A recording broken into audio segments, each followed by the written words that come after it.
Good afternoon. My presentation is on the May 4th / New Culture movement.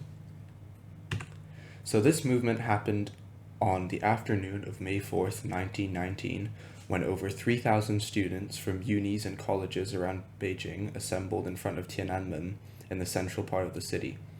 So the students' anger was fueled by China's humiliating treatment at the Paris Peace Conference following World War I.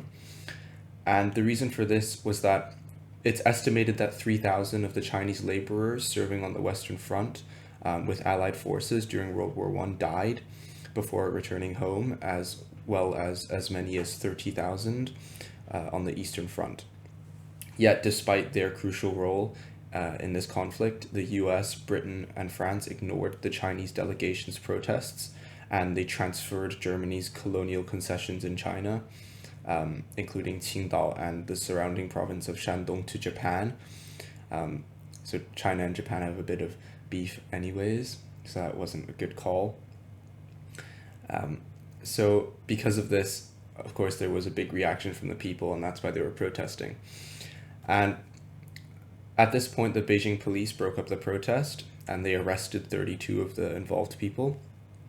But rather than backing down, the protests got larger. So there was a large-scale strike, and there was a shockwave of protests in China.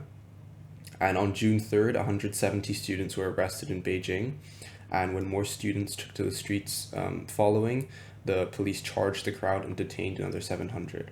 So this is just a picture from one of the movements that I found. The quality is not very good, but yeah.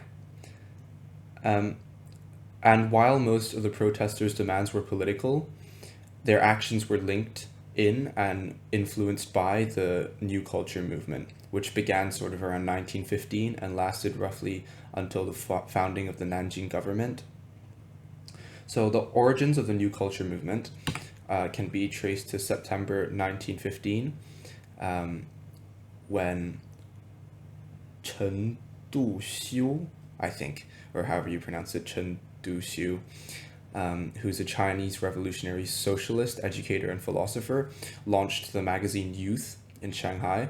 And so the fundamental goals of the New Culture movement can be summed up sort of in one sentence. They wanted to sweep away the quote-unquote old, in particular the old thoughts, old morality, and old culture of Confucianism, and replace it with a new Western-inspired culture.